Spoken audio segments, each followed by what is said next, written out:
Will power ఉంటే ఎవరైనా ఏదైనా చేయొచ్చు అనేది ఇది ఒక ఉదాహరణ. ప్రధానమైనటువంటి ఛాలెంజ్ ఏంటి? నీరు లేదు. ఇంత గ్రీన్గా చేయాలంటే ముఖ్యం కావాల్సింది వాటర్ కావాలి. ఇవన్నీ ఇక్కడ మేము మొదలుపెట్టే ముందు గ్రౌండ్ వాటర్ లెవెల్ 1000 అడుగులు వెళ్తే కానీ దొరికేది కాదు. అదే ఇప్పుడు 40 అడుగులు 50 అడుగుల్లోనే మనకి గ్రౌండ్ వాటర్ వస్తుంది. సో ఆ 1000 అడుగుల నుంచి ఈ 40 అడుగుల దాకా గ్రౌండ్ వాటర్ లెవెల్ని పైకి తీసుకురాగలమే పెద్ద ఛాలెంజ్. దానికి వాడినటువంటి టెక్నిక్స్ ఈ రోడ్డు వైపులా 2 వైపులా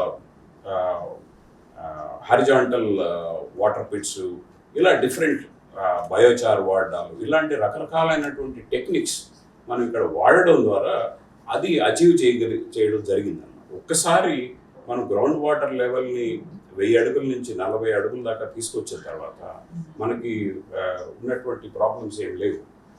ఈ సంస్థ ప్రధానంగా మొత్తం వాలంటీర్స్ ద్వారా నడుస్తుంది.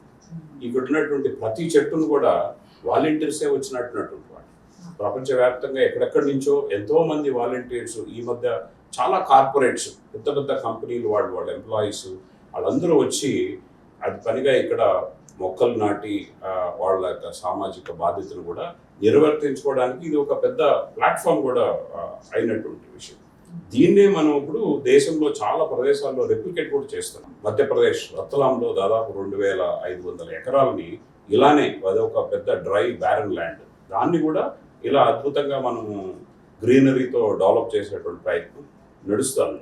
ఎలా వింధ్య పర్వతాల్లో కూడా మనము మోదీ గారి వారు ఇచ్చినటువంటి ప్రోత్సాహంతో ఆ పర్వతాలను కూడా మనము గ్రీన్గా మార్చడం కోసం చాలా ప్రయత్నాలు చేస్తారు. చాలామంది కంపెనీలు, వాళ్ళ CSR ఫండ్స్, యాక్టివిటీస్ ఇవన్నీ కూడా మనకు తోడవడం వల్ల ఇవన్నీ చేయగలుగుతాం.